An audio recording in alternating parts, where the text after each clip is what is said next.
Sir, এই খিচুড়ি খাবেন না, এই খিচুড়িতে বিষ আছে। কি? হ স্যার, আমি সত্যি কইতেছি। আপনি এই খিচুড়ি খায়েন না, এই খিচুড়িতে বিষ আছে। আপনি এই খিচুড়ি খাইলে মরে যাবেন। মানে কি? এই খিচুড়ির মধ্যে বিষ আছে? এই, তুই কি করে জানোস যে এই খিচুড়ির মধ্যে বিষ আছে? এই খিচুড়িতে বিষ দিবে কে? স্যার, এই খিচুড়িতে ম্যাডাম বিষ দিছে।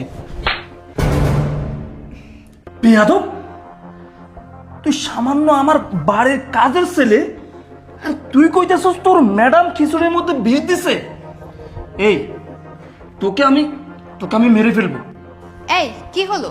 এত জোরে চিৎকার দিলে কেন? আর এই কাজের ছেলেটা তোমার পাশে দাঁড়িয়ে আছে কেন? কি ব্যাপার?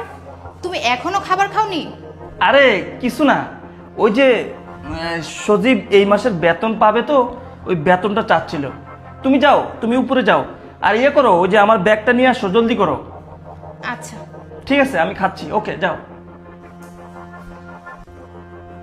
এই, তুই সত্যি করে আমাকে বল, তুই যে বললি আমার এই খিচুড়ির মধ্যে বিষ আছে, তুই কি করে জানলি? হ স্যার, আমি সত্যি কথা কইতেছি। ম্যাডাম এই খিচুড়িতে বিষ দিছে, আমি নিজের চোখে দেখছি।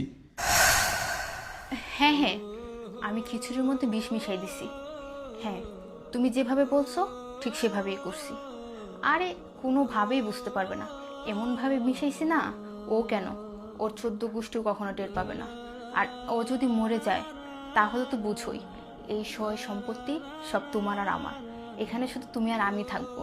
শোনো, আমি যা যা বলি তাই করবা। আর হ্যাঁ, ও মরার পর ওর লাশটা এমনভাবে গুম করতে হবে যাতে করে ও ধরা না খাই। শোনো, আমি এখন